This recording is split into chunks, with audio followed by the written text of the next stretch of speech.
not overlap. It would cause a line of demarcation. It was horrible. But they've changed things with color.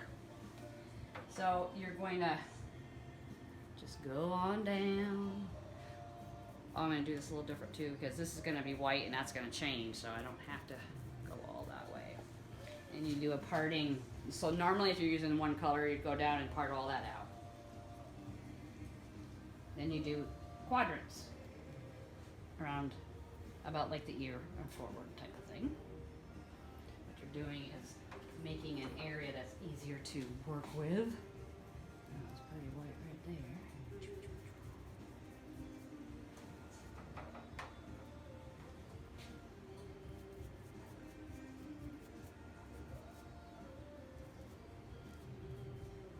You would do the same on that side, but for sake of showing, I'm just gonna also do, and I like to change it up, but it's better to have a set plan than you know you didn't miss any.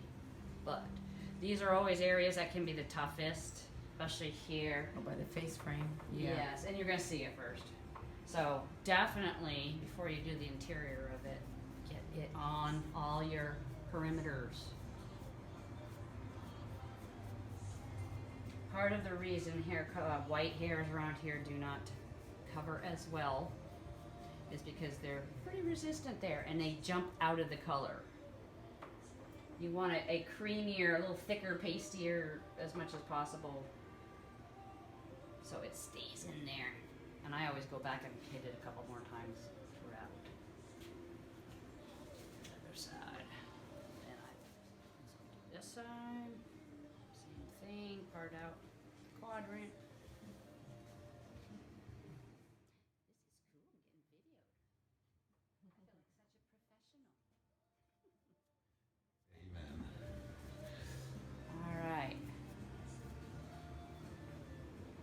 Do the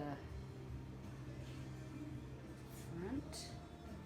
This is how I'm going to start the interior on a diagonal. And you want to take about 1/4 inch sections. Nothing too much. She's got quite a bit of hair, so you know, much thicker you wouldn't be getting the saturation. This already has some saturation, so when I lay this on there, I'm just going to put more on. And there's always going to be some there, so this back half will lay right into it. And you can mush it in there if you want, and then put another coat. Take another coat. The hardest part is for people to learn how to section the hair, but seeing it done, you can, and you gotta learn how to hold your both hands with stuff in it. That's why we're somewhat ambidextrous when it comes to this. We had to learn that. All right, another 1/4 inch section.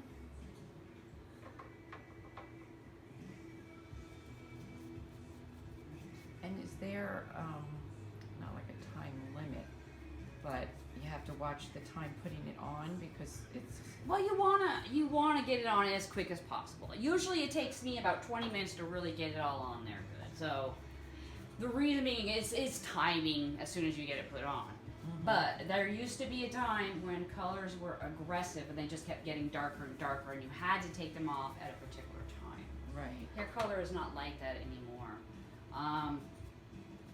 Now bleach, you need to be more quick about because that's just chewing up the hair, But with hair color, it has a particular time frame. It really stops doing its thing probably at the hour mark or whatever. It depends on how long it takes to oxidize all the way down.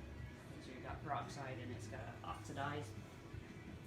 So usually, most hair colors nowadays, it's 45 minutes is full time. But it doesn't mean that it's going to harm your hair that much if you're into it for an hour or, you know what I mean. It's not chewing up your hair anymore. Right, because you're thinking what you did in the beginning, it's been sitting on there while you're doing the rest of it. And so. Yes, and that's okay. And that's kind of how I time it too. And this is one thing, I start it takes me about 20 minutes. All right, so I'm most concerned about the front and its coverage.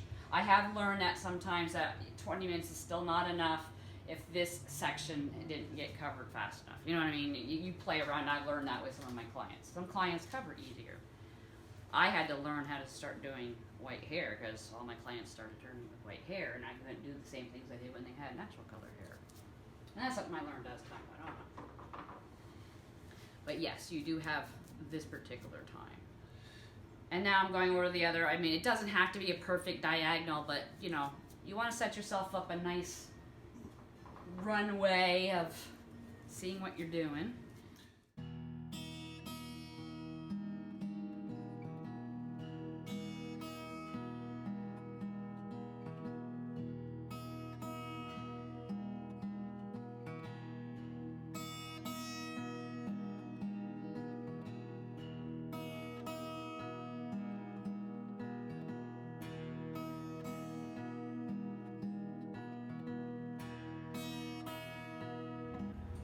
But gray is more resistant, silver is more resistant, the coverage is harder, and it also will come out a lighter color. So that's part of it.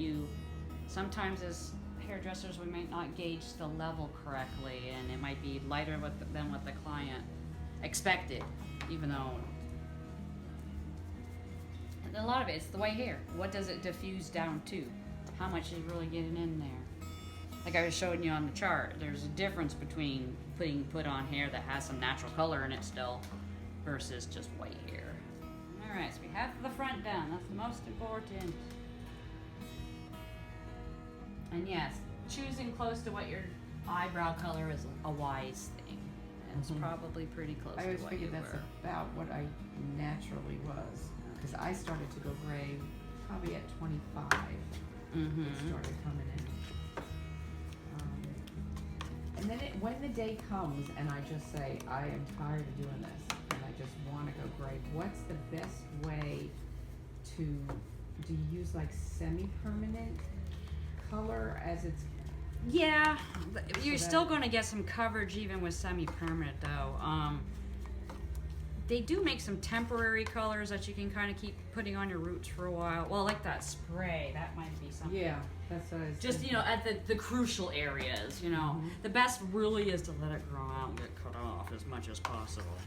Yeah, You we have to go for a short because cut. even trying to like highlight it and make it silver and all that, you're still coloring it. It's still not going to be. You can't make gray hair. I mean, I know they're doing it a lot these days, or trying to. It still looks like not gray hair. But, or not true gray hair. It's alright, so we switched up the color because as we can see again, there's a lot more of her natural color in there. A lot more. So those are all candidates to get orangier. Let me put my drops in here too. I don't know if you had heard me. When I made up these colors, I used 10 volume instead of 20 volume, which usually comes with home color. So you know, for permanent color, I actually use semi-permanent. I'm using kind of semi-permanent on you, and it works just fine because we want more oxidation. I mean, we want more deposit, not less lift. And each of these were about 10 drops ish or so, anywhere in that range. All right, so. Again, if it was all one color, I would have already had this all done, but that's not a problem because we're not really trying to change. We're just trying to cover the grays here more because the natural color is fine and try to keep it the same. And that's why we're going to use something more ashy because it's going to keep it from. But usually, as far as peroxide levels, we have 10, 20, 30, 40. And it's safe to assume that, you know, 10 volume would lift you one level. 22, and then, you know, 33. So that's part of why we choose different developers too. Now after going in the dryer, you said it gets combed through to the ends? No. I only usually do your roots, but what I will be doing, because I'm going to make your ends a different color, I'm going to use shades. I'm going to use a different color line, shades of Q, just to pelt some more color back in there without. That'll have like only 3 volume peroxide versus the 10. I was hoping I had my new. Oh, maybe I do. I'll have to look at it. I have a new color line I don't want to play with, but I didn't have your root colors yet. I might have This is the area of the head that most people have still a lot of hair. This is where men that are balding will never, it won't happen here. This is where they take donor grafts. This is the area of the head, the occipital. So it's more dense, so we gotta make sure a little bit more to make sure we're taking small scalp, ma'am. Yes, it is. No burning or stinging or itching. No. Very good. The other thing I would like to allow people to understand, hairdressers tell you not to wash your hair before your hair color services. It's not because we can't put it on dirty hair, it's because you're going to scrub your scalp and you're going to get all the blood flowing up to the surface of your scalp. You're going to make your scalp more sensitive. So then when we put this on there, when you've done it only an hour or so before, or 2 hours before, it might burn like hell. So this is why we tell you not to wash your hair. Layer, the cortical layer of a hair shaft. It's going to eat through whatever else you put on top. And to the last section.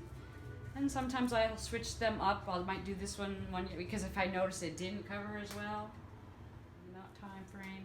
But like I said, at home you probably just leave it on 45 minutes, an hour, or whatever, while you do putzing around or whatever, and then just you don't have to put it under heat. Yeah, and it might be depending on how much. Again, if someone still has quite a bit of their natural hair color, yeah, 20 minutes is usually sufficient. But it's more white the hair at the base, the longer you want to put it on. If you have resistant gray, we want an extra 5.